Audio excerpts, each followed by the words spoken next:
un long passage sur mes écrits qui n'ont pas été publiés au niveau du tome 3, qui n'ont pas été publiés donc au niveau du tome 3.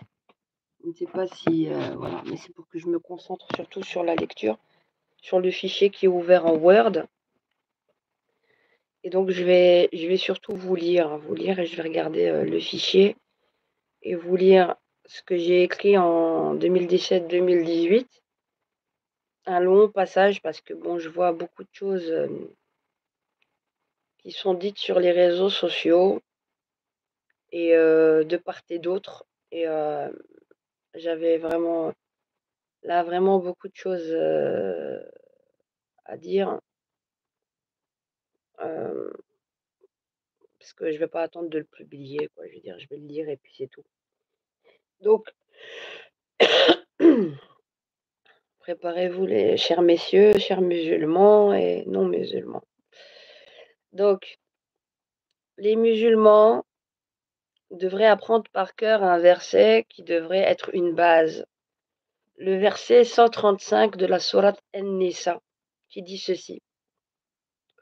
Ô les croyants, observez strictement la justice et soyez des témoins véridiques, comme Allah l'ordonne, fût-ce contre vous-même, contre vos pères et mères ou proches parents, qu'il s'agisse d'un riche ou d'un besogneux. Allah, Dieu, a priorité sur eux deux. Ne suivez donc pas les passions afin de ne pas dévier de la justice. Si vous portez un faux témoignage ou si vous le refusez, sachez qu'Allah, que Dieu, est parfaitement connaisseur de ce que vous faites. Aussi, respectons chaque croyant avec ses spécificités, comme nous l'enjoint Allah, Dieu. Dieu le Très-Haut nous informe également de ceci. Ô hommes, nous vous avons créés d'un mâle et d'une femelle, et nous avons fait de vous des nations et des tribus pour que vous vous entreconnaissiez. Le plus noble d'entre vous, auprès de Dieu, auprès d'Allah, est le plus pieux. Dieu, Allah, est certes omniscient et grand connaisseur. Sourate 49, verset 13. Nous avons donc tout intérêt à sortir des carcans dans lesquels on nous emprisonne et qui nous forcent à croire que c'est en étant plus religieux dans une pseudo-pratique qu'on est pieux aux yeux de Dieu. Sourate 7, verset 26. Ô enfants d'Adam, nous avons fait descendre sur vous un vêtement pour couvrir vos corps, ainsi que des parures. Mais le meilleur vêtement est le vêtement de la piété, de la rectitude. Ce sont là des signes de Dieu, afin qu'il se rappelle. Maintenant, je passe à mon texte et à mes écrits. Tu te devras d'être comme ceci et comme cela si tu veux être un bon croyant. Mais qu'est-ce qu'un bon croyant? Cette définition, en réalité, seul Dieu est prédisposé à nous la fournir. Tout le reste n'est qu'interprétation et prétention, ce qui, assurément, est loin de tendre vers la perfection puisqu'elle n'a pas de valeur absolue. Ce qui me fait rire et exaspérer à la fois,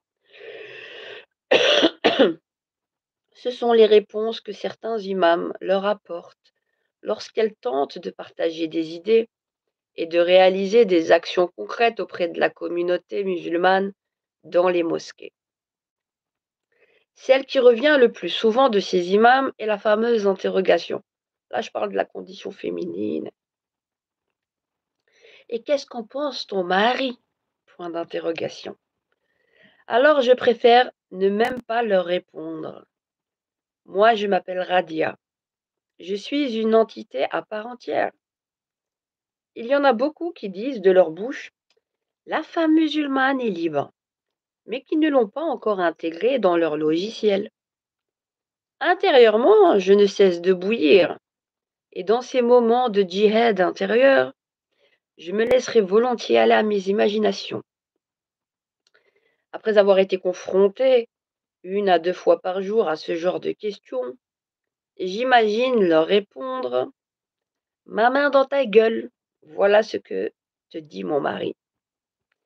Mais la bienséance de la femme qui l'exhorte à avoir un comportement honorable me forcera à lui assurer d'un sourire niais: «Alhamdoulilah, alhamdoulilah».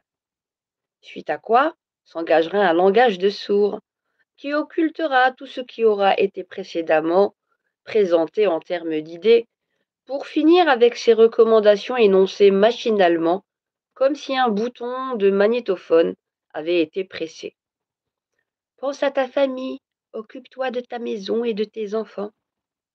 Comme si ce que je faisais ne comptait pas, que la seule et unique viabilité d'une femme musulmane modèle et honorable se limitait à la condition domestique. L'amertume est grande de constater que nous avons formaté la grande masse de la communauté musulmane à un annihilement profond, à un simplisme d'argumentation systémique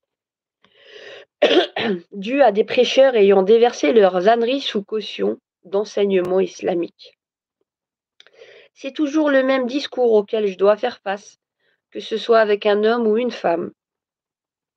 Sans compter que beaucoup de ces dernières, malheureusement, comme la grande masse populaire, n'ont que pour sujet de prédilection la cuisine, vendue par nos chers théologiens de la Panse, PANSE, tel un acte d'adoration comme s'il s'agissait de produire une thèse.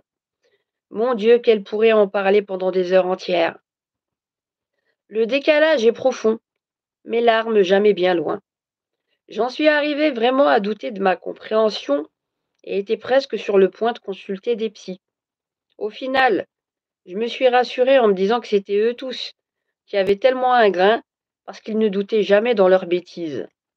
Ceci est surtout dû à une culture et non à l'islam à proprement parler. C'est un problème sociologique importé. Le Coran a été interprété jusqu'à lui faire dire ce qu'il n'avait jamais dit. Je ne suis qu'en mode échauffement de neurones pour le moment. Je ne suis pas encore au stade rendement maximal. Le livre à lui seul risquerait de prendre feu. Il est toujours temps pour vous de partir et d'abandonner la lecture, peut-être l'audition, sauf si vous en savez encaisser. Sauf si vous savez encaisser, n'est-ce pas? Les meilleurs avec vos femmes, point d'interrogation, c'est un titre. J'aimerais à présent disséquer ce fameux verset du Coran où il serait dit qu'il faudrait frapper les femmes lorsqu'elles désobéissent. Ceci est faux. Daraba, terme en arabe traduisant le verbe frapper, a plusieurs significations, notamment 5 différentes dont une est en concordance totale avec le comportement du prophète sallallahu alayhi wa sallam lorsqu'il se trouvait en période de crise avec ses femmes. On ne peut contester le fait qu'il se retirait tout simplement du lit conjugal sans faire acte de violence ou abandonner son foyer. Le prophète Mohammed sallallahu alayhi wa sallam était le Coran vivant. On ne peut l'associer à un verbe dont la signification commande de frapper, car lui-même, de toute sa vie entière, n'a jamais violenté ses femmes, quand bien même elles étaient fâchées contre lui. Le Coran tel que vous le traduisez ou interprétez est à jeter contre le mur. Si vous ne souhaitez pas que des femmes se fâchent et vous mettent à l'amende dans le lit conjugal, chers messieurs, apprenez à les écouter, à être un minimum doux et attentionné avec elles. En général, ces qualités sont présentes au début, mais passé le cap de la découverte, vous vous mettez à exiger de vos femmes une servitude toute due, alors que rien ne peut être acquis sans avoir respecté les règles au préalable. D'ailleurs, vous ne les considérez plus, partant du fait que tout vous serait dû. Vous n'écoutez plus, aussi les femmes finissent par être réglées sur la fréquence de l'énervement, de l'irritabilité, sombrant dans un monologue continu. En termes plus clairs, ces paroles que vous détestez entendre fusent. Ne me touche pas, je n'ai pas envie, va t'en chercher, va te chercher à manger tout seul dans le frigo. ou bien ce sera: «Arrête de me prendre pour ton objet», ou «Tu voudrais que je sois câline, charmante, que je me maquille, me fasse belle pour toi, alors que toi, de ton côté, tu ne me donnes rien».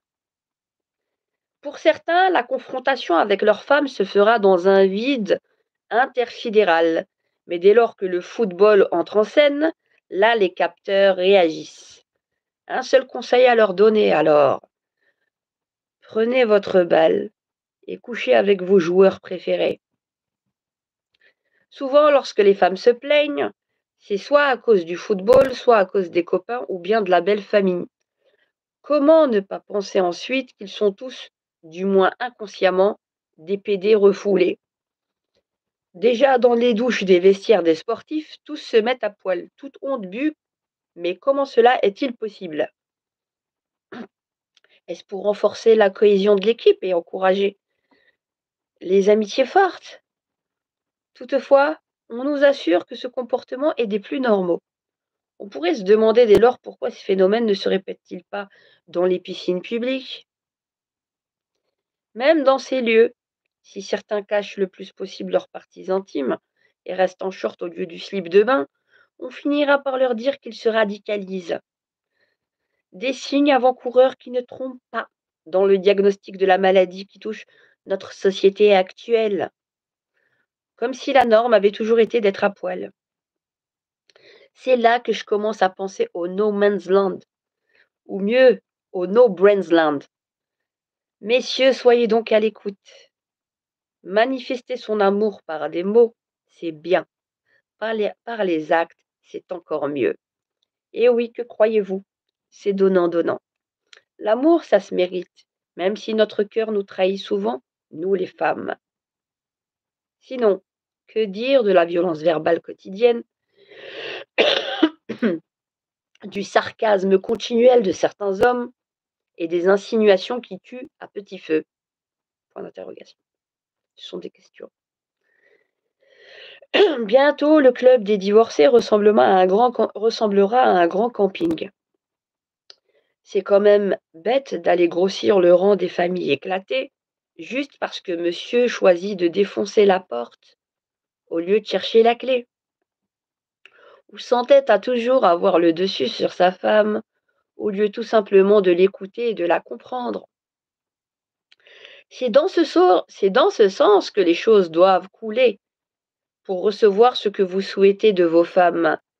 Vous n'en obtiendrez rien à toujours vouloir aller à contre-courant. Si vous l'admettez et l'intégrez réellement, beaucoup de foyers s'en trouveraient sauvés. Vous ne finirez pas au bar comme des poivreaux à boire votre bière ou à vider seule votre bouteille de vin, ni à squatter les clubs de foot et boire du thé et café, les uns après les autres en jouant au domino, mais au contraire, vous serez en famille avec votre femme et vos enfants autour de vous. En attendant, les femmes, par leur patience et persévérance, supportent bien plus que les hommes la cohésion de leur foyer. Cela ne veut pas dire non plus qu'il faut vous forcer à être avec des pestes pourries gâtées et tyranniques. Il faut toujours se diriger vers le juste milieu pour vivre en harmonie. En harmonie. Ça fait longtemps que je ne m'étais pas relu, je lis à froid.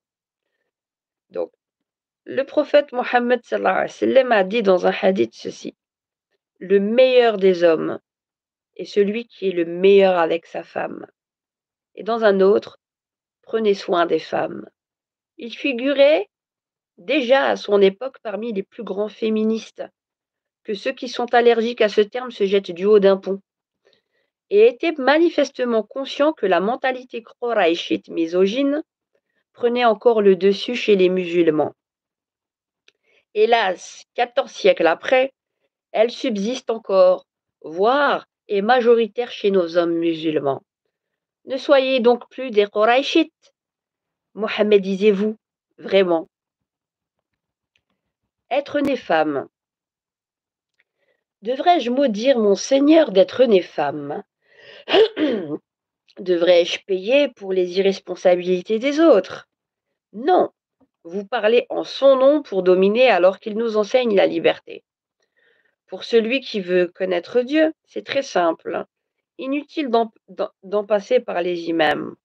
Il suffit de prendre une graine, la planter dans la terre et voir comment Dieu vous aime en vous octroyant la subsistance et l'indépendance, afin que vous ne soyez esclave de personne dans cette société, esclave d'aucun homme, d'aucun imam, théologien, savant, roi, président ou pharaon, que chacun médite.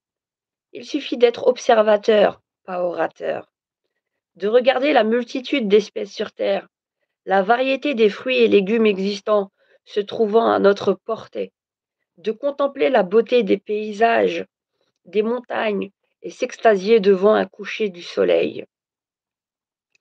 On travaille près de 40 heures par semaine pour que la moitié du salaire aille dans la nourriture, pour acheter des fruits, des légumes, du miel, du pain. On a tout misé sur l'administration, l'intelligence artificielle, qui nous remplit, qui ne nous remplit pourtant pas le ventre un minimum. Nous subsistons pour que persistent des données informatiques, pour un salaire de zinc et de papier. Tout est arbitraire. Cela n'est lié qu'à l'importance que vous lui accordez. Vous aimez donc les détours au lieu des raccourcis. Travailler la terre vous donne l'abondance, et vous travaillerez moins quand vous n'aurez pas comme but de gagner des pièces de zinc valant monnaie d'échange et des billets de papier avec des numéros inscrits dessus de manière aléatoire. Quand on saura se sevrer de ce conditionnement, nous serons libres. Ce sont les hommes qui aliènent le monde, pas Dieu. Je viens d'une génération désenchantée. Ou peut-être suis-je, comme Diego, libre dans ma tête. Mourir serait plus salvateur que de vivre à côté de tous ces ânes. Au moins, je n'aurais pas à assister à tous leurs discours destructeurs parfumés de musc et de jasmin. Nos époux ne sont pas des monstres, mais c'est vous, chers théologiens, imams et savants, qui leur distillez le venin. Vos discours entretiennent la ségrégation des femmes. Pour les plus peureux ou courageux d'entre vous, qui dénoncent ces injustices, la contestation ressemble à un murmure. J'ai dû me battre pour me sortir de cet enfer socio-culturel dans lequel vous nous condamnez, en dépit du fait que je n'en étais pas responsable, car c'est vous qui avez infesté la religion par vos mœurs viles. J'ai dû tant bien que mal faire comprendre les limites, non sans peine et sans le moindre soutien de votre part, de nos soi-disant sages. Les autres femmes, elles, sont restées derrière, dans leur silence et leur peur. Si je dénonce, c'est aussi pour elles que je le fais. Ces imams connaissent Ces imams, connaissant pour la plupart bien nos droits en islam, nous instrumentalisent aussi pour faire de la résistance. C'est pour cela qu'ils ne nous invitent pas à lâcher le voile.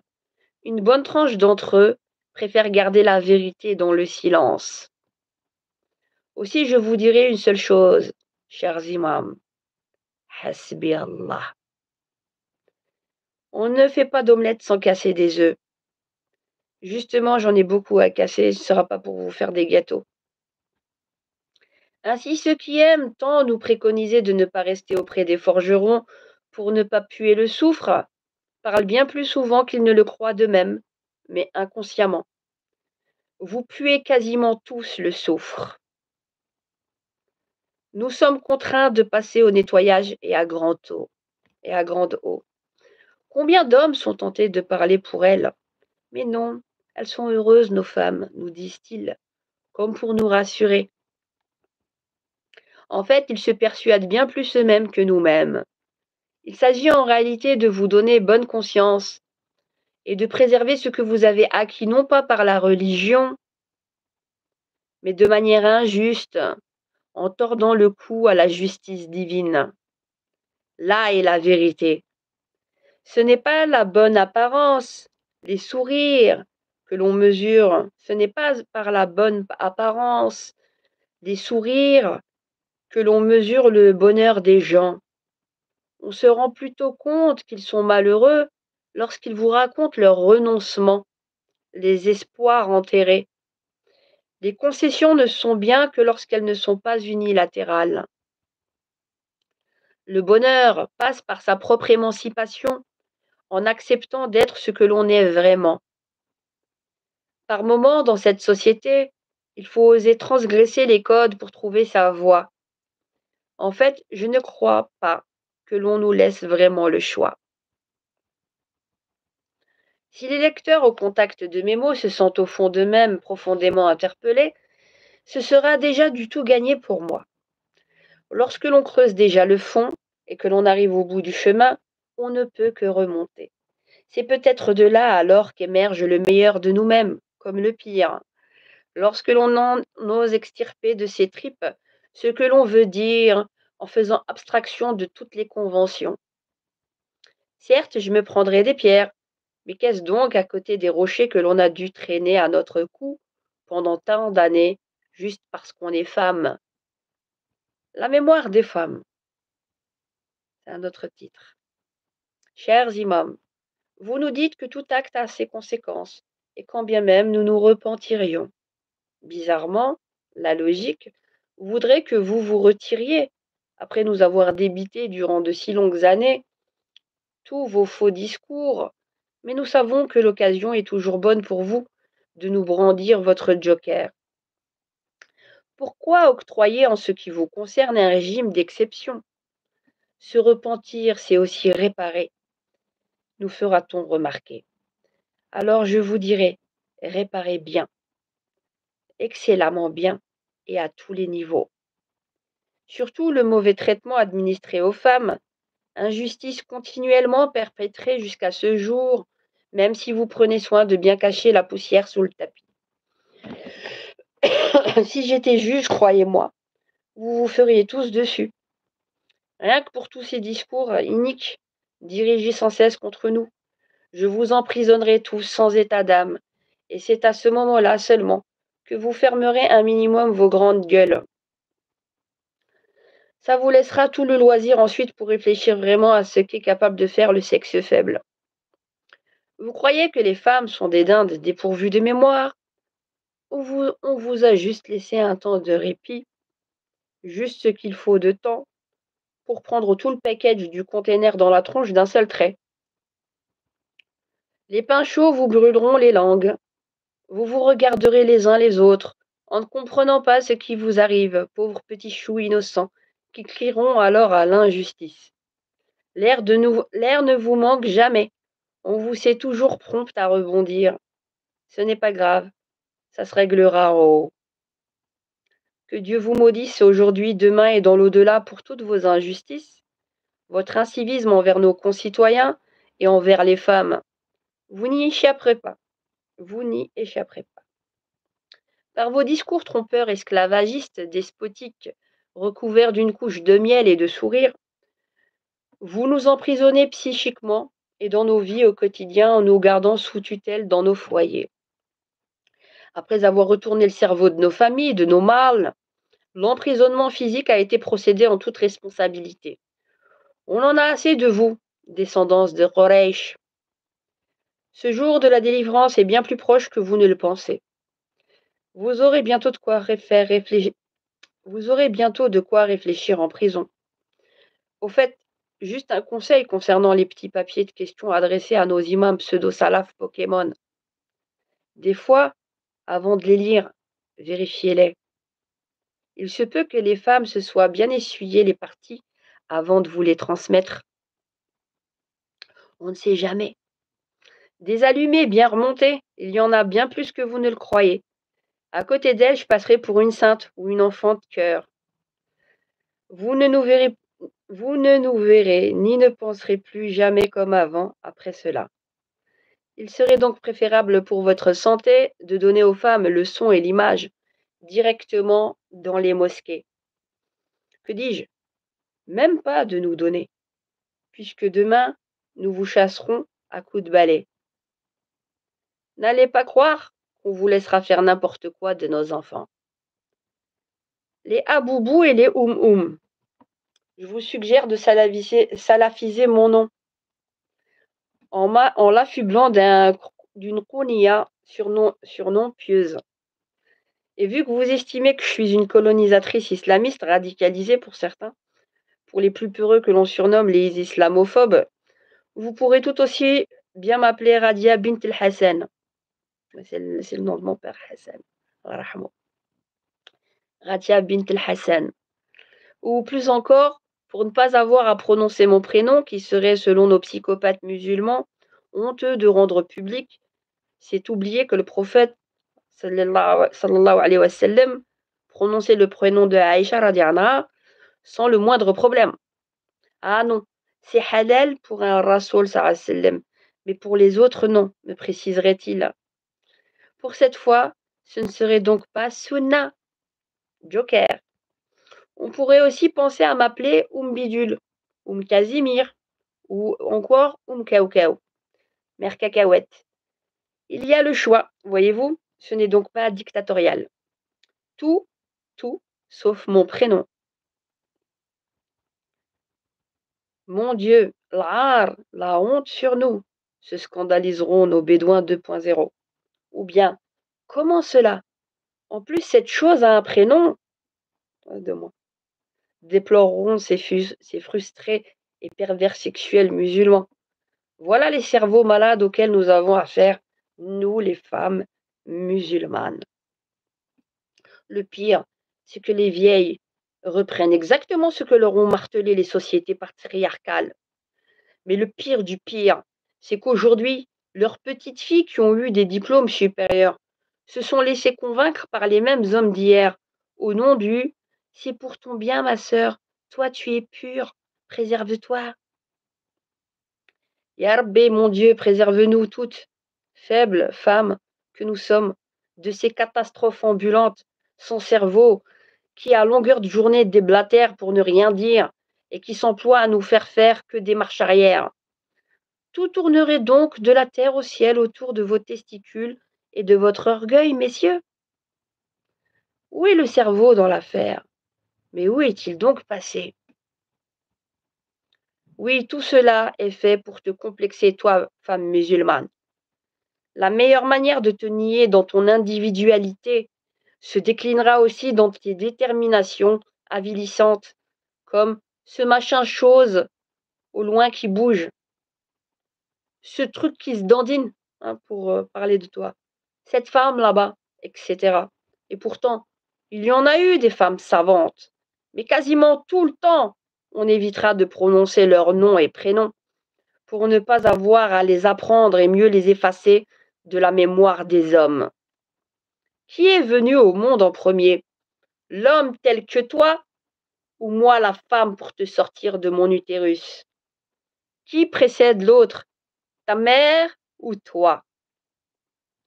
Toute femme est une potentielle mère, alors pose ton pied par terre et apprends à la fermer un peu et à être respectueux, cher homme musulman. En outre, le respect se gagne. Il ne va pas dans le sens de la femme envers l'homme, mais bien de l'homme envers la femme. Avons-nous déjà vu une plante donner de beaux fruits lorsque l'eau est toxique? Et encore, il faudrait savoir qui pollue l'eau. C'est ce clergé islamique qui pollue l'esprit saint de nos hommes. On devrait plutôt les désigner sous le nom du club de l'onanisme et des boutonneux prépubères. Oh, Radia, tu exagères quand même, m'avertira-t-on. Ah bon?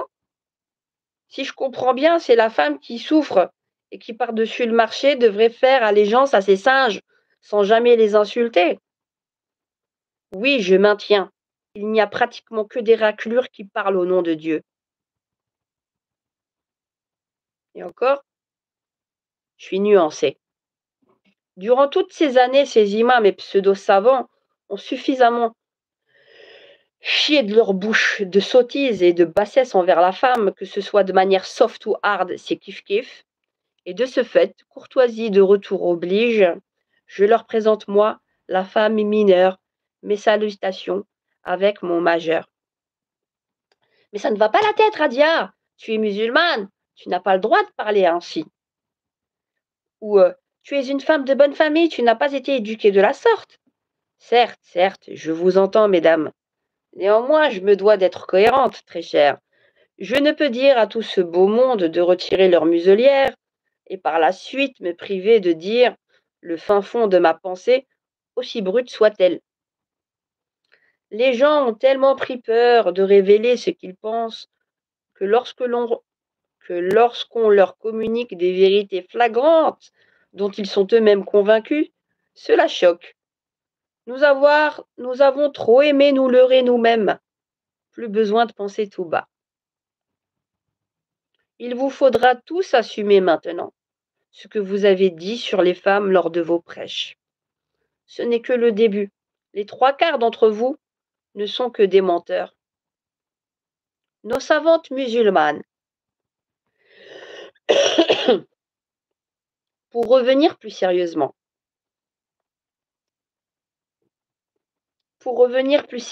sur les grandes figures féminines de l'islam, il faut déjà savoir que jusqu'au XIIIe siècle, l'histoire fut émaillée de milliers de femmes érudites, des femmes mécènes, et de femmes politiques. Au XVe siècle, au Caire, un certain Sarawi écrivit un volume complet pour décrire 1000 femmes remarquables, dont 400 femmes érudites. On remarquera donc qu'elles figurent presque toujours en arrière-plan de ces messieurs complexés. On remarquera donc qu'elles figurent presque toujours en arrière-plan de ces messieurs complexés. Peut-être que certains d'entre eux dépasseront cette lâcheté en cessant de dissimuler plus longtemps les causes de cet ostracisme dans l'histoire des érudits musulmans. Alors j'attends. Qu'avez-vous donc encore à nous dire? Lorsqu'au temps d'Ibn Kathir et d'Ibn al-Jawzi, on nous présentait Sutayta al-Mahamali comme étant une mathématicienne redoutable, ce qu'on omet de préciser aussi est qu'elle était en réalité une touche-à-tout brillant aussi bien dans la littérature arabe que dans les sciences des hadiths ou de la jurisprudence islamique. Où sont donc nos érudits qui nous en parlent en profondeur et avec minutie? Nulle part. Ils sont quasiment tous aux abonnés absents. C'est vous les flûtes de Satan. Vous n'êtes pas des érudits mais des escrocs de la mémoire. Où étiez-vous donc avec vos blablas de conférenciers lorsqu'avant il y avait Maryam Ijliyah al-Asturlabi, lorsqu'au temps de l'imam Shafi'i et de l'imam Ibn Hanbal, irradié de son intelligence, Nafisa bintul Hassan ibn Ali. Et voilà, j'ai retrouvé les sources que j'avais écrites déjà. Al-Hafid ibn Hajar, dans son recueil, Al-Hisaba fi Ta'miz, je sais pas bien le dire, Al-Hisaba fi Ta'miz al-Sahaba, rapporte la biographie de 1543 femmes, dont des savantes certifiées, des docteurs de la loi et des femmes de lettres. L'historien Al-Shawqi a recensé plus de 1000 savantes distinguées dans son ouvrage Ad-Dawa al-Alami li Ali al-Qarn al-Tasi, le rayon doré de l'élite du IXe siècle. On pourrait encore vous en donner des sources, mais cherchez donc et cherchez bien.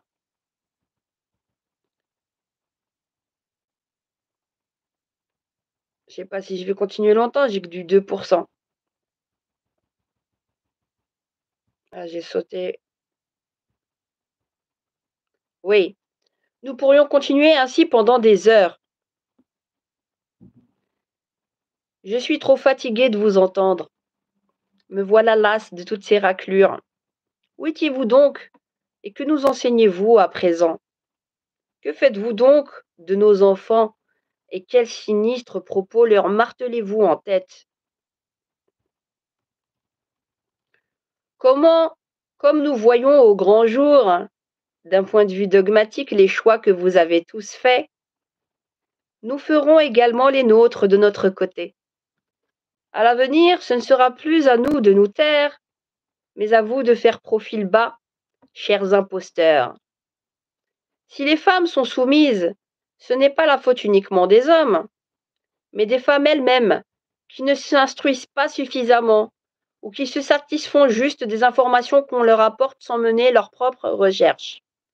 Elles ont été soumises parce qu'elles se sont laissées séduire par le consumérisme, n'hésitant pas pour certaines à se vendre comme des vaches dans la surenchère au mariage, exigeant des dots faramineuses.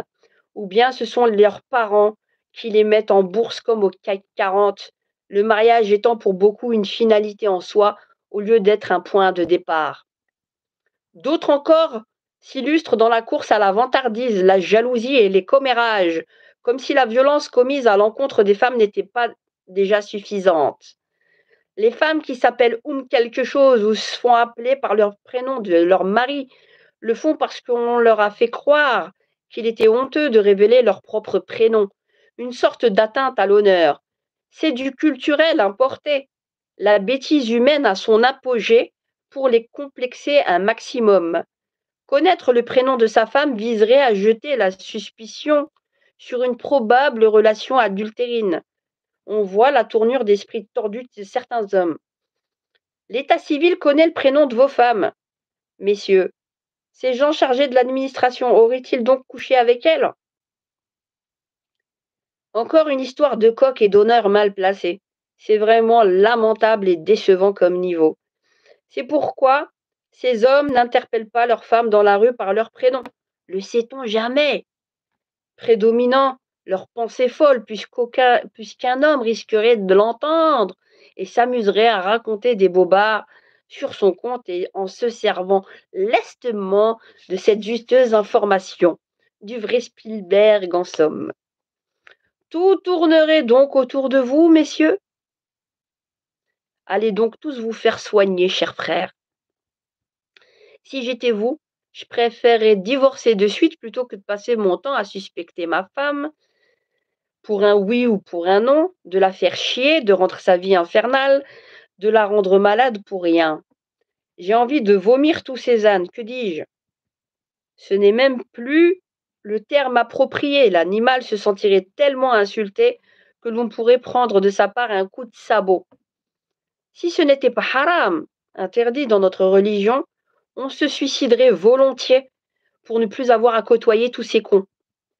Inch'Allah, que Dieu vous ouvre les yeux et, et que vous recouvrez la raison. Pas très islamique cette façon de cogiter, me direz-vous, car il faut quand même 4 témoins qui aient vu le fil rentrer dans le trou, si l'on se réfère à un hadith authentique. Vraiment, vous êtes devenus des nuls. Je vous l'atteste du fond du cœur en tant que sœur. Ces complexés sont surtout les hommes. Ces complexés sont surtout les hommes qui ne sont pas sûrs d'eux ou qui savent ne pas être à la hauteur dans leurs relations conjugales et sexuelles. Un conseil, apprenez à bien connaître votre femme et sa psychologie, parce qu'avec toutes ces conneries, vous finirez par solder votre mariage d'un divorce à la clé. C'est d'ailleurs pour cela que leurs chiffres ne cessent d'augmenter, du fait d'une jalousie excessive, encouragée par des imams qui prêchent qu'un homme non jaloux est un proxénète qui offre presque sa femme au monde entier. Il faudrait peut-être inventer un couple quéquette pour calmer ces salopards. Et je préfère remarquer que ce sont souvent les mêmes qui matent du porno sur internet passé minuit. C'est tellement facile à prouver aujourd'hui en prélevant l'adresse IP et même à distance. Puis le lendemain matin, c'est la même rengaine, distribution de soupe de bons et de mauvais points. Distribution de soupe de bons et de mauvais points avec du Qal Allah, Qal Rasoul. La religion de l'islam avec un grand I est une religion de confiance, pas de suspicion comme c'est ce qu'ils viennent de à coup de bien.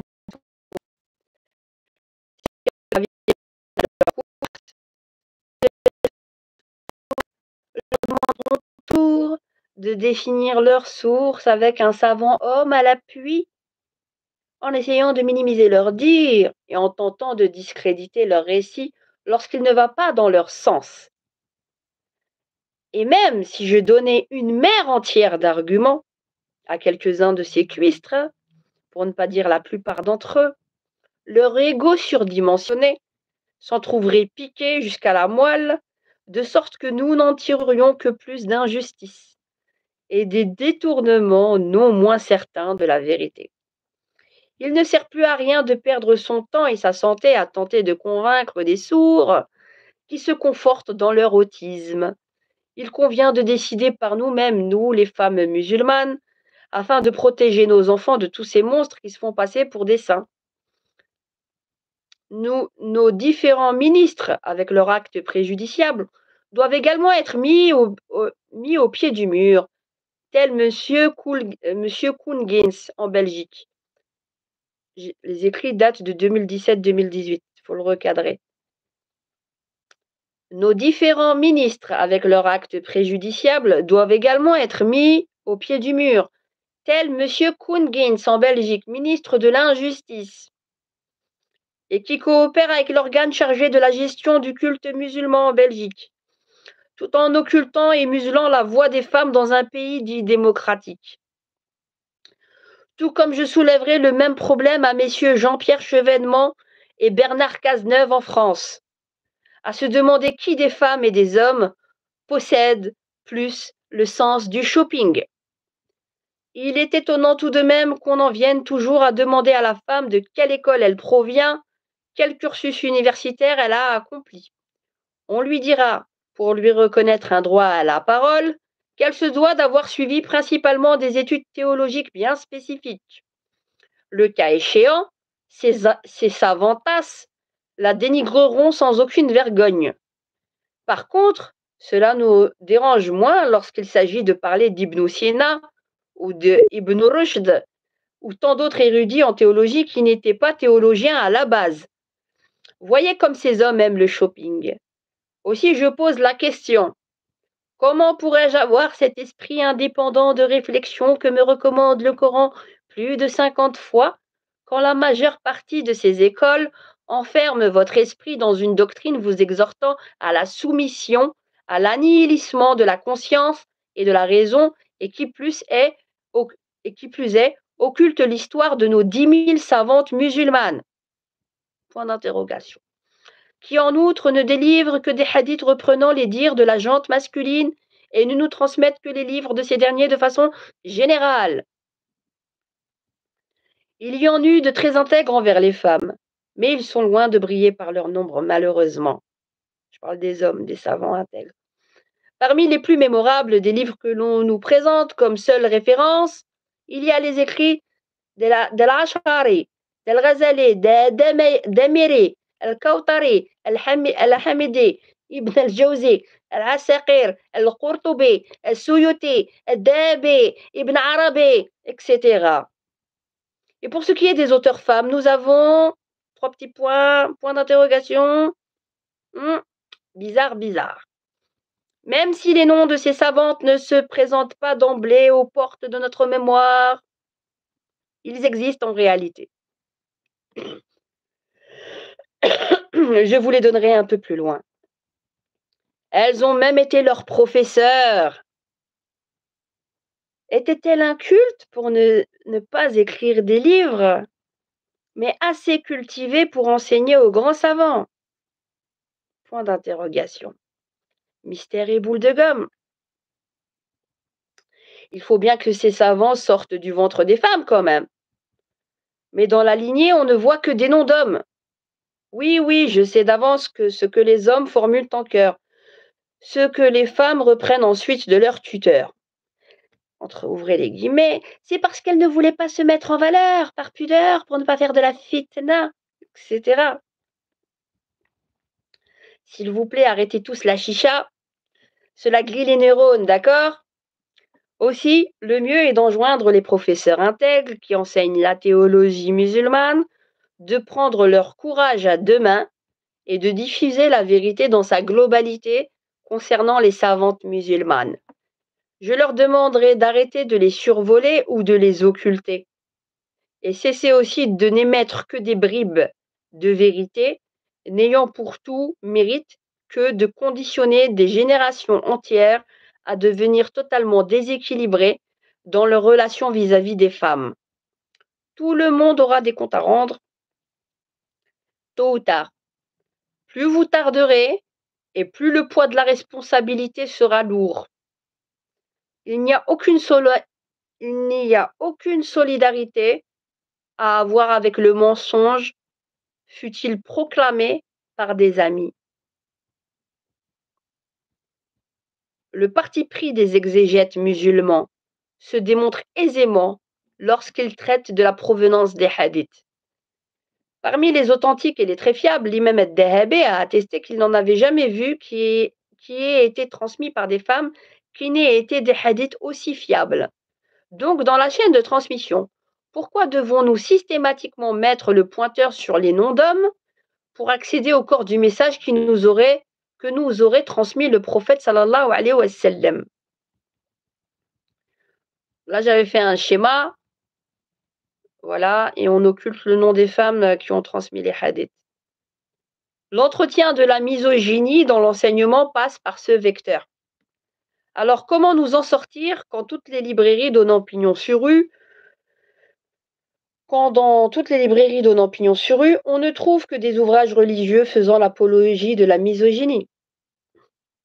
Il faut tous les boycotter, à vrai dire. Non, je ne serai pas votre mouton de plus, drogué à dose homéopathique et engraissé afin de mieux le pousser à l'abattoir. Non, je préfère me fier aux pratiques des temps anciens, imiter ceux qui se faisaient les premières années de la civilisation musulmane, en étant l'élève qui choisit ses professeurs, n'est-ce pas? Et ne m'obligerez pas à vivre l'inverse, comme actuellement où les professeurs s'imposent aux élèves dans des écoles rigides qui, pour chacune, ne cherchent qu'à défendre leur paroisse. Je n'ai nullement besoin d'avoir un diplôme, arguant un pseudo-droit à la parole, que mon Créateur m'a offert sans autre condition. Le raisonnement et la logique étant, à proprement parler, un don divin. Nous, les mères, nous ne vous laisserons plus faire à votre guise avec nos fils et nos filles.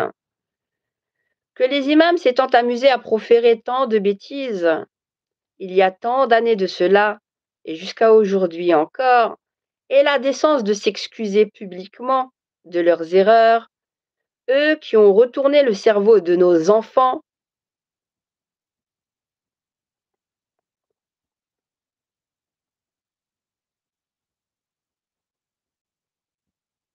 Donc où en étais-je? Mmh. Ah oui, voilà. Comme je disais, nous les mères, nous ne nous vous laisserons plus faire à votre guise avec nos fils et nos filles. Que les imams s'étant amusés à proférer tant de bêtises il y a tant d'années de cela, et jusqu'aujourd'hui encore, aient la décence de s'excuser publiquement de leurs erreurs, eux qui ont retourné le cerveau de nos enfants et qui n'en finissent pas de s'en sortir que trop facilement. Ils devraient faire attention à leurs discours clivants, misogynes et radicaux, car ils ne sauraient être trop longtemps à l'abri d'avoir parmi leurs fidèles des femmes qui leur enverront bientôt des oignons pourris à la figure afin de les chasser du minbar. Il est temps qu'ils se reprennent en main, car en les écoutant, on a des fois l'impression qu'ils sont en train de régler un différend avec leurs femmes qui la veille les auraient fait dormir dans le salon. Quant aux savantes musulmanes, par déduction, nous comprendrons que les premiers transgresseurs sont les savants mêmes.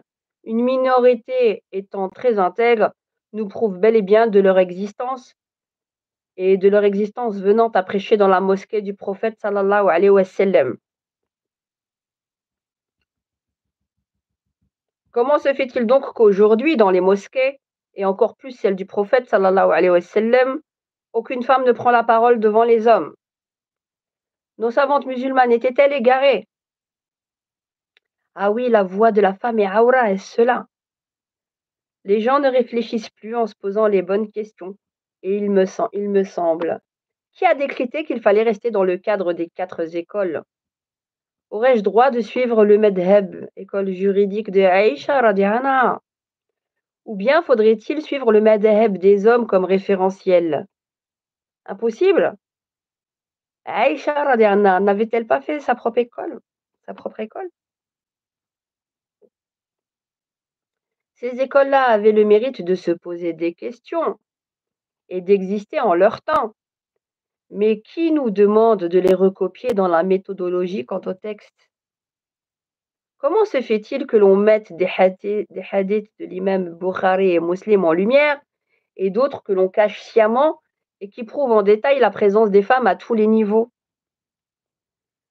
On se base beaucoup sur des hadiths de Abu Huraira, radhiyallahu anhu, largement contestables de par le recoupement fait des hadiths authentifiés et rapportés par d'autres compagnons plus proches du prophète sallallahu alayhi wa sallam. Il est dit qu'il y en aurait pas plus que 20 authentiques et que l'on se retrouve avec plus de 5000 au final. Alors ceux qui prennent cela pour blasphème ne sont toujours pas loin de l'idolâtrie, je vous le rappelle.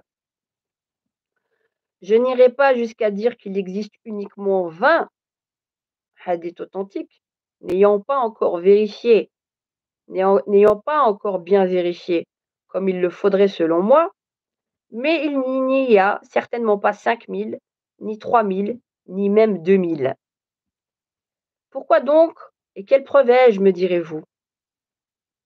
Aïcha Radiana, qui était la plus grande jurisconsulte en son temps, et qui était considérée comme étant à elle seule détenir la moitié de la religion, n'avait pas plus que 2200 hadiths à transmettre. Les compagnons du prophète, sallam, tel Omar ibn al-Khattab, avaient rapporté environ 2000. Faire fonctionner son esprit critique n'est pas haram. Le saviez-vous? Car ce n'est pas Dieu qui nous l'a donné. Car n'est-ce pas Dieu qui nous l'a donné? Point d'interrogation. Seriez-vous donc si ingrat pour ne pas vous apercevoir de ce don?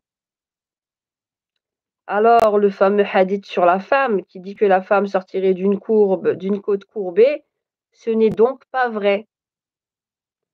C'est une croyance chrétienne et judaïque. Car Abu Huraira ne s'est converti à l'islam que très tard.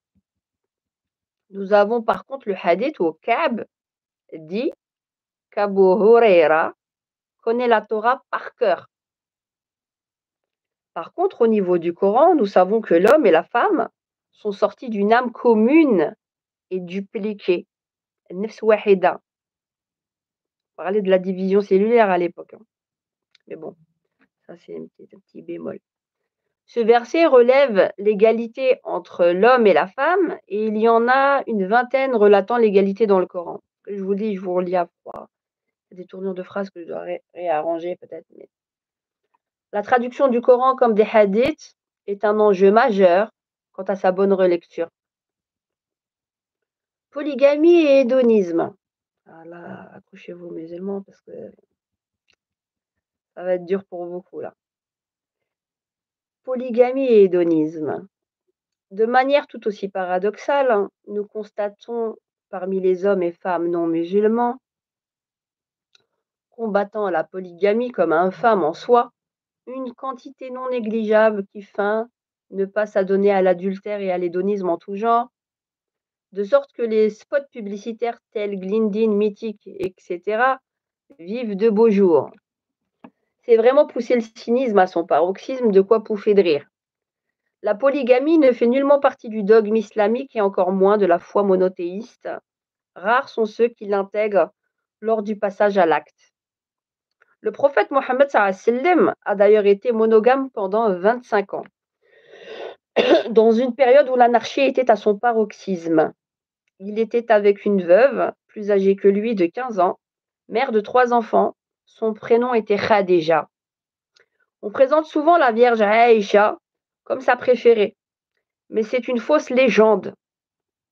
Khadija a toujours eu sa préférence dans son cœur, à un point tel qu'Aïcha en ressentait une vive jalousie, et ce malgré le fait que sa rivale avait été enterrée bien avant son mariage avec le prophète. Son honorable époux, en effet, continuait à honorer régulièrement la famille de sa défunte femme. Par ailleurs, lui-même avait affirmé que celle qui l'avait le plus aimé était Khadija, car elle avait cru en lui lorsque personne ne le croyait, qu'elle lui avait été d'un grand soutien, qu'elle se trouvait non loin de la ménopause et de lui avoir offert le plus beau des cadeaux, la paternité. Aujourd'hui, on aime à se focaliser sur la polygamie sans prendre la peine de lire la notice jusqu'au bout. C'est un peu comme avec la cigarette. On sait qu'elle nous conduira à notre perte, l'essentiel à nos yeux restant le plaisir d'avoir à la fumer. Maintenant, pour les adeptes souhaitant devenir plus sunnites que le prophète lui-même, sallallahu alayhi wa sallam, je vous invite à aller vous marier avec des veuves plus âgées que vous. Allez les chercher dans les maisons de repos, ce sera plus facile à trouver, sans fortune, et de les présenter à vos mères et à vos premières épouses, si vous êtes des véridiques. Je doute que vous ne puissiez échapper au pavé de briques que vous lanceront vos femmes. Sexualité. Dans son livre Le Premier Sexe, parce que je parle d'Éric Zemmour, je parle de plein de choses dans mon livre, hein, et il y a 3 tomes, donc je revenais là vite fait dessus, mais après je vais sauter cette partie, mais je vais vite, bon, j'y suis parce que c'est à froid, je la lis. Non, elle avait pas 6 ans, Aïcha. Sexualité. Dans son livre Le Premier Sexe, Éric Zemmour semble être un grand amateur de porno traditionnel. Selon lui, l'homme viril serait celui qui consomme du porno et trompe sa femme pour s'éclater sexuellement parce que les épouses, en mal d'être trop respectées dans le lit conjugal, n'arriveraient pas à susciter le désir de leur mari. En gros, il nous dit que ce serait normal d'avoir un époux en panne à la maison mais fonctionnel à l'extérieur. Monsieur, c'est justement le porno qui sape la relation conjugale et le mental des hommes. Pris en tenaille entre la réalité et le fantasmé, ils ne savent plus trop comment se situer. Toutefois, il faut vous donner raison lorsque vous dites que dans l'histoire de l'humanité, les hommes seraient l'incarnation du pouvoir. Vous avez juste omis de préciser que les femmes ont toujours incarné les balises qui définissaient leur plaine de jeu. En outre, les hommes qui se sont éternisés dans les billevesées se sont confrontés à différents moyens de pression féminine, à savoir le sevrage des faveurs intimes.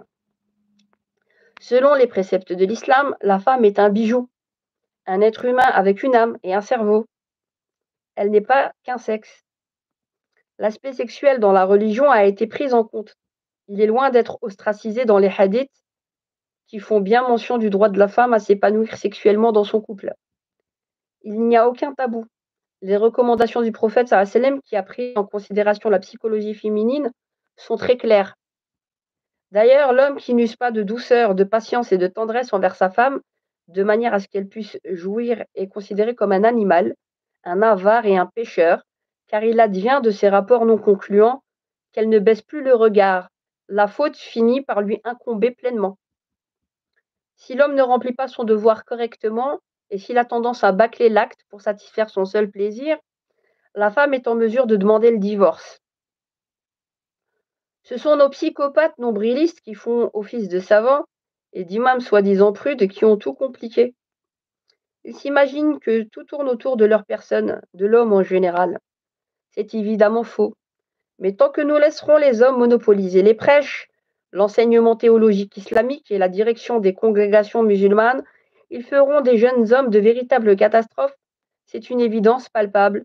Il suffit d'être fin observateur. Femme imam, c'est un autre chapitre.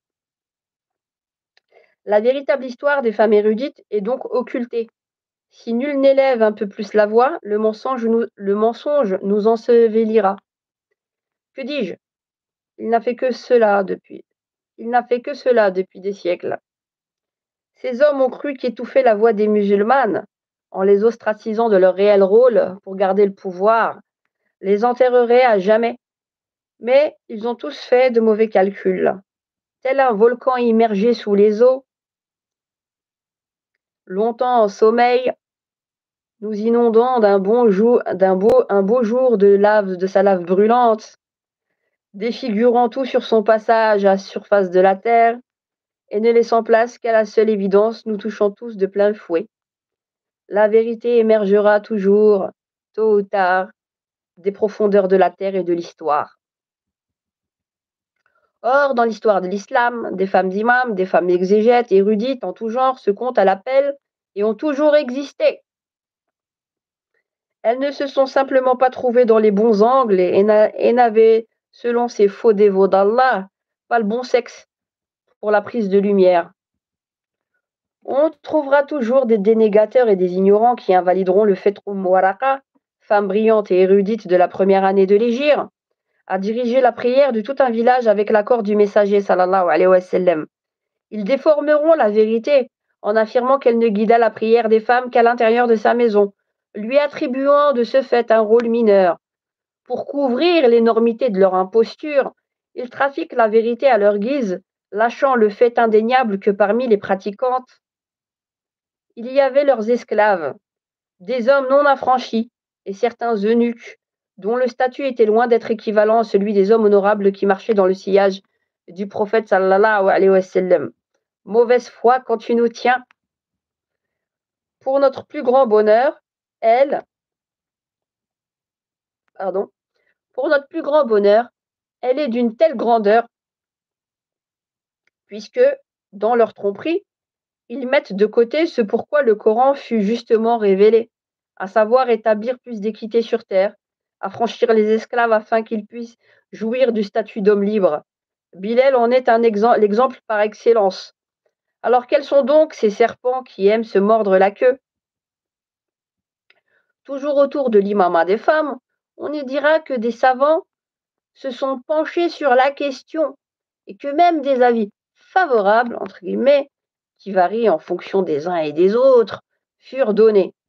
Au final, on se rend compte que ce sont toujours les hommes qui décident de la condition de la femme en nous demandant de réfléchir par triangulation, alors que l'exemple est direct et parle de lui-même.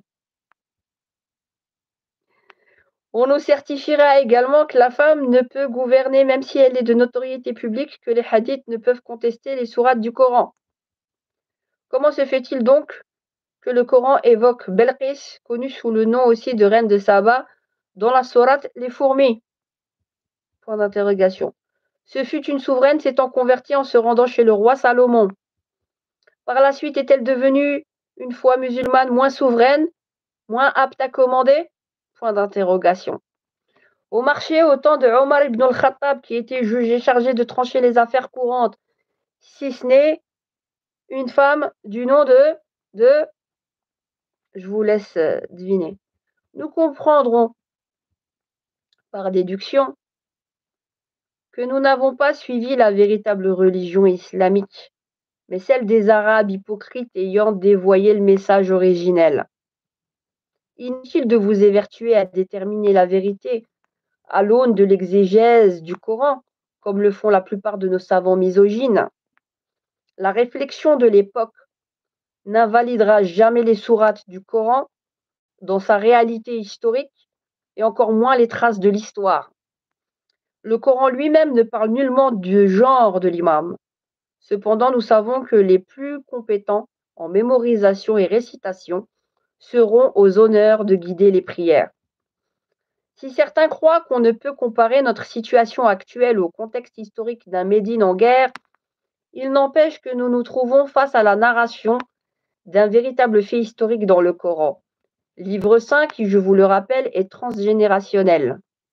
Ces hommes ne devraient donc voir aucun inconvénient à ce qu'une femme exerce en tant qu'imam de mosquée. Si vous ne l'acceptez pas, vous n'êtes pas cohérent avec vous-même. Or, les exégèses, j'y arrive pas là, j'arrête pas de dire. Or, les exégèses, tafsir du Coran, la plupart du temps sont produits par des hommes, celles de l'autre sexe étant bien évidemment escamotées. Autant d'interprétations biaisées, parce que la plupart, pour ne rien vous cacher, sont retournés à leurs anciennes coutumes, juste après la mort du prophète sallallahu alayhi wa sallam, avec cette fois le besoin de légitimer leurs injustices envers la femme en contorsionnant et se servant du Coran et des enseignements de son messager, sallam, des gages de pouvoir dont ils se sont tous saisis successivement. Ils nous ont tous menti. Des menteurs, des escrocs mémoriels. C'est tout ce qu'ils sont. Voilà à quoi nous en sommes réduits. Suivre des personnes se faisant passer pour des professeurs et qui ne sont rien d'autre que des idéologues, car ils ont besoin qu'on les écoute et et que l'on s'exécute. Ils n'acceptent ni la contestation ni le débat. Ils boycottent les élèves ayant un sens trop critique, voire ne les réinscrivent pas à l'école, car c'est une problématique pour eux et pour les autres élèves qu'ils souhaitent garder sous leur coupe. C'est du vécu, j'en ai fait l'expérience.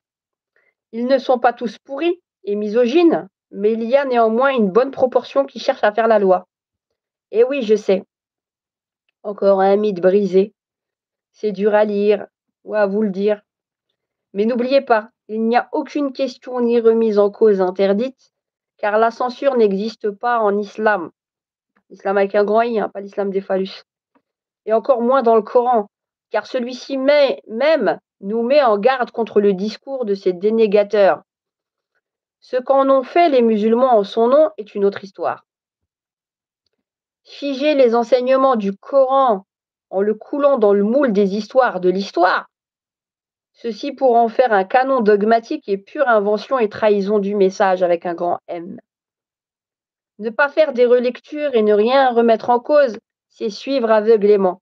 N'est-ce pas répréhensible dans notre religion, puisque nous nous targuons de pratiquer notre foi sans clergé? Ah oui, j'oubliais. Nous avons besoin de nous référer à des personnes. Se référer, entre guillemets, nous amène à référence, mots qui appartiennent au même champ lexical. Or, il est important de rappeler que les savants ne sont pas des références. Ils servent seulement de guides pouvant nous éclairer sur des questions. Pouvoir prendre conseil ne veut pas dire devoir suivre. Le nœud du problème se situe ici, car le dernier mot nous appartient, et je ne serai pas moins musulmane pour autant si je décide de ne pas suivre. Mes références, c'est le Coran et Mohammed sallallahu alayhi wa sallam, et le bon sens, rien d'autre. Tout le reste est sujet à créer de l'injustice puisque par essence l'être humain n'est pas parfait. Or, l'on fait dire à notre prophète sallallahu alayhi wa sallam des choses incroyables en tordant les hadiths, afin qu'il puisse se conformer aux grandes passions des hommes. La compréhension est personnelle. Ne cherchez donc pas à la rendre homogène, c'est voué à l'échec d'avance, c'est nier la nature humaine. La preuve, le prophète sallallahu alayhi wa sallam n'a jamais demandé de créer des écoles de pensée destinées à enfermer les fidèles qui se sont risqués à l'apostasie. À apostasier. Croyez-vous réellement qu'en son temps, le prophète sallallahu alayhi wa sallam aurait assuré aux croyants que les savants sont ses héritiers, alors qu'il était le plus à même de délivrer la science de son vivant? Posez-vous plutôt la question dans quel contexte il aurait transmis une telle information, en plus du devoir qui vous incombe de vérifier la véracité de ses propos qu'il aurait formulés. La preuve que cela n'a pas été fait. Nous avons près de 10 000 femmes savantes, muhaddithat musnidat, sans compter toutes les autres qui composent l'histoire de la civilisation musulmane. Ces savants musulmans se sont-ils attardés à référencer ces femmes? Bien qu'ils soient minoritaires, mais les 10 savants que vous dites savants, ou même du Moyen-Âge où on était aussi à la périgée après le XIIIe, c'est ça dont je parle. Ces savants musulmans, se sont-ils attardés à référencer ces femmes, elles qui ont généré tant de réflexions, d'exégèses, de fatawa autour de ces hadiths? Une minorité, une extrême minorité. Nos contemporains les ont-ils mises sur un piédestal, ou bien se sont-ils contentés de les garder dans une sombre réserve loin des yeux du monde? Point d'interrogation. Nos écrivains de tous bords qui aiment tant écrire sur l'islam, ont-ils rédigé des livres en ne cachant aucun détail majeur à propos de Waraqa? Point d'interrogation. Messieurs Qaradawi, Allah rahmou, Al-Fawzan, Al-Uthaymin, Al-Albani, les frères Al-Matqali, Naboulsi ibn Baz, Al-Munajid, et tant d'autres encore, se sont-ils penchés sur les discriminations infligées à leurs consoeurs intellectuels? Un peu, Qaradawi. Les autres, faut oublier. Je pense notamment à ces docteurs dits de l'islam, tels le réputé docteur Mohamed Ali al-Hashimi, dont l'un des livres intitulé La personnalité de la femme musulmane une vraie daube, qui bien sûr figure en premier plan dans les rayons dans les librairies islamiques. C'est parce que le nom d'Allah et celui du prophète sallam y figuraient que je me suis empêché de le jeter à la poubelle une fois lu. Chère sœur, n'achetez jamais cette fumisterie, refusez-le même si on vous l'offre. Je vous donne un aperçu d'un ton un brin infantilisant de l'auteur. La femme musulmane intelligente, trois petits points. La femme musulmane consciente de son devoir, trois petits points, etc. La femme musulmane, en gros, se doit tirer les pompes des membres de sa belle famille, même si elle lui crache dessus et lui chie dessus, et la traite comme une moins que rien. Et lorsque vous devenez belle-mère à votre tour, mes sœurs, vous reproduisez ce schéma chaotique, et vous devrez de fermer votre bouche face à un gendre ingrat, faisant la misère à votre propre fille pour bien entendu pouvoir gagner votre billet au paradis. Superbe programme, n'est-ce pas? S'il n'existait pas, il aurait fallu l'inventer. Je ne savais pas que Dieu avait donné du travail à des distributeurs de tickets. Je suis prête pour l'emploi. Je recherche justement du travail. En réalité, avouez-le, dès lors que vous êtes devenue belle maman, vous souhaiteriez volontiers enterrer vivant ce fils de chacal qui fait du mal à votre fille, mais élégance oblige, il vous faudra garder votre calme et surtout le faire avec beaucoup de miel et de pieuses invocations. Voilà le cœur du problème des familles musulmanes que jamais les imams n'abordent en public par lâcheté, car ils savent qu'ils risqueraient de voir leur valise sur le palier. Ne cherchez plus auprès de ces personnes la justice. Sur ces sujets épineux, ils se valent quasiment tous, mes chères sœurs. Ils ont plus peur des hommes et sont solidaires entre eux. Ils ne chercheront pas à être dans la justice de Dieu. Dans tous les cas, vous serez lésés. Rares sont les hommes intègres sur ces questions. Quoi qu'il en soit, vous serez la fautive, l'indigne et la mauvaise femme, celle qui se doit de patienter encore et toujours, sans omettre bien entendu la corvée d'avoir à subir tous leurs pipeaux, en plus des casseroles supplémentaires qu'elle aura à traîner. Pas besoin d'un avis d'El Uthaymin ou consorts qui ne feront que tourner autour du pot comme toujours. Je n'y piloguerai pas non plus autour des problèmes sexuels dans les couples. Il me faudrait pour cela écrire le double de ce livre. Déjà, ce livre-là, il fait 1200 pages. Et la section sur l'islam, elle en fait à peu près 500. S'il faut être docteur pour sortir autant d'âneries et aller jusqu'à les présenter sous forme de thèse, bien sûr enrobé de pieux emballages pour que la pilule passe, je demande à Dieu d'être une très très grande, voire la plus grande ignorante. Au moins, on s'assurera la paix.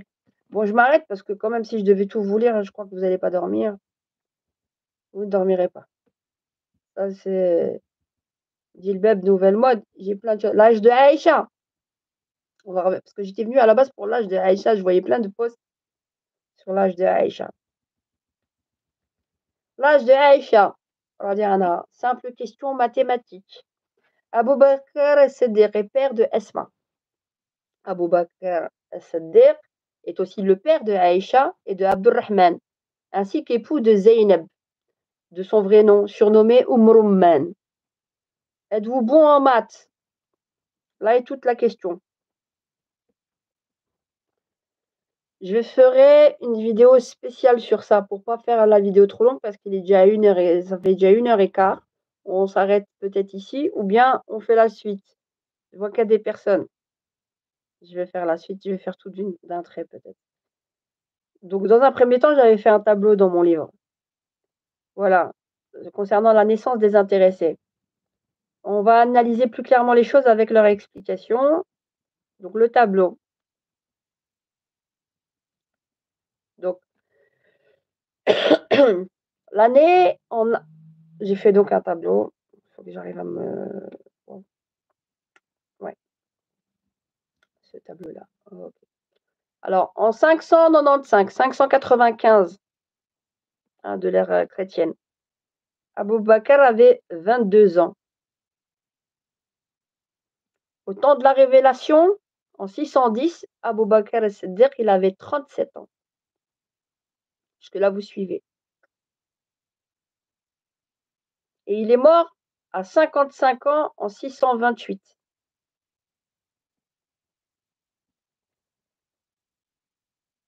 Rumman, sa femme, on sait juste qu'elle est morte.